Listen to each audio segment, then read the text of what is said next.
peuple Massa, un peuple qu'on retrouve dans le Mayo d'Anaï, région de l'extrême nord Cameroun, au Tchad et même au Soudan. C'est un peuple qui a une culture riche et diversifiée.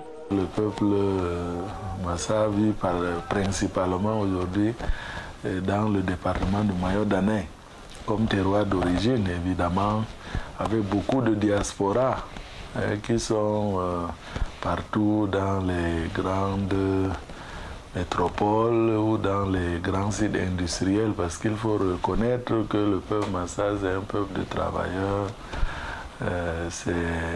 Les colons disaient de ce peuple que c'est le seul peuple qu'ils ont rencontré qui est à la fois agriculteur, éleveur et pêcheur. Partout où ils s'installent, se créent des plateformes d'échange, de communion et d'apprentissage qui se donnent pour mission de transmettre la culture Massa à la jeune génération et même de partage avec des curieux qui voudraient bien s'imprégner de la culture de l'autre. C'est un moment de partage entre frères et sœurs de la même ethnie, Massa, qui, malgré l'éloignement du village, se retrouvent le dimanche dans l'après-midi pour communier.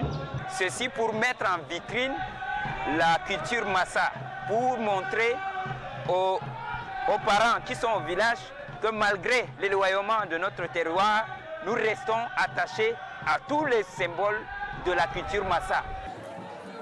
On reconnaît le Massa par des chants tels que Diagana, Labana, Ehena, entre autres, ainsi que par les danses traditionnelles.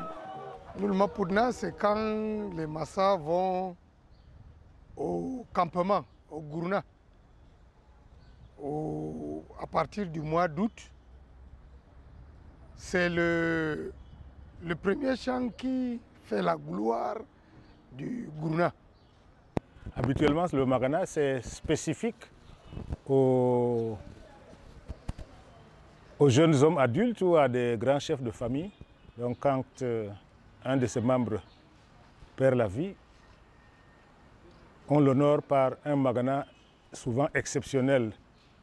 Le Magana peut également être entonné lors de batailles contre d'autres tribus ou d'autres voisins belliqueux.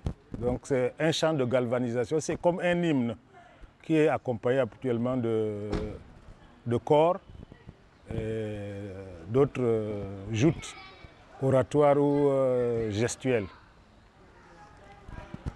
Le deuxième type de danse, c'est la danse des Gourouna, ceux qui font donc la cure de lait, en saison d'abondance.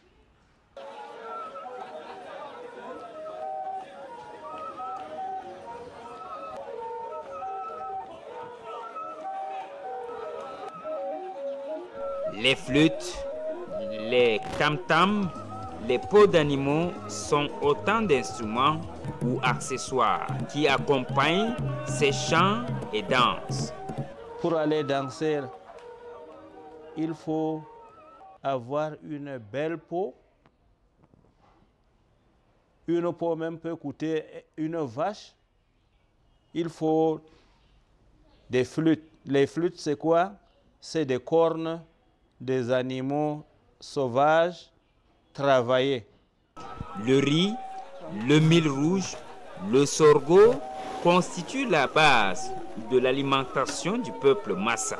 Pour garantir la survie de cet héritage culturel, les Massa résidant à Yaoundé se retrouvent chaque dimanche à l'école départementale de Mélène, dans la capitale camerounaise. Je voudrais me réjouir que les élèves et étudiants Massa de Yaoundé particulièrement et à travers leur association ont voulu pérenniser cette culture et surtout se l'approprier. La culture est ce qui reste quand on a tout oublié, c'est ce qu'on dit.